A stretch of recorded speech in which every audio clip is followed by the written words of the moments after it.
अस्सलामुअलैकुम। सिरात मुस्तकीम चैनल में खुश आमदीद। आज 18 सितंबर 2018 है। 8 मुहर्रम 1440 इस्लामी तारीख है। दोस्तों, मैं आपसे शेयर कर रहा हूँ सऊदी अरब की मार्केट का गोल्ड रेट, जिसमें मैं आपसे पर ग्राम पर तोले के लिहाज से बात करूँगा। 24 कैरेट, 22, 21 और 18 कैरेट की, 14 और 12 कैरेट का गोल्ड का रेट भी इस वीडियो में आप देख सकते हैं। दोस्तों, रोज़ाना की बुनियाद पर सऊदी अरब से मुतालिक ताज़ा तरीन ख़बरें, गोल्ड रेट, ये दोनों वीडियो मैंने शेयर की हैं, जिसमें गैर मुल्की अफराद के लिए बहुत ज़्यादा अहम मालूमात हैं। ये वीडियो लाजमी देखिएगा ताकि आपकी मालूमात में इजाफ़ा हो। दोस्तों, रियाल रेट के लिहाज से मैं जो ऑलरेडी ये भी वीडियो शेयर कर चुका हूँ। गोल्ड रेट के लिहाज से मैं आपसे बात करूंगा 24 कैरेट की। 1 ग्राम 144.57 रियाल में मिल रहा है और 1 तोला 1686.09 रियाल में मिलेगा।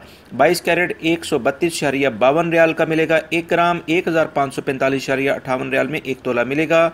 21 कैरेट 126.48 रियाल में 1 ग्राम मिलेगा और 1475.33 रियाल में 1 तोला मिलेगा। 18 कैरेट में 108.40 रियाल में 1 ग्राम आपको मिलेगा और 1264.57 रियाल में 1 तोला आपको मिलेगा। 14 कैरेट और 12 कैरेट का गोल्ड का रेट भी आप इस वीडियो में देख सकते हैं। दोस्तों, जो मैंने मॉर्निंग में खबरें शेयर की हैं गैर मुल्की अफराद के लिए, वो वीडियो लाजमी देखिएगा, जिसमें काफ़ी अहम मालूमात हैं।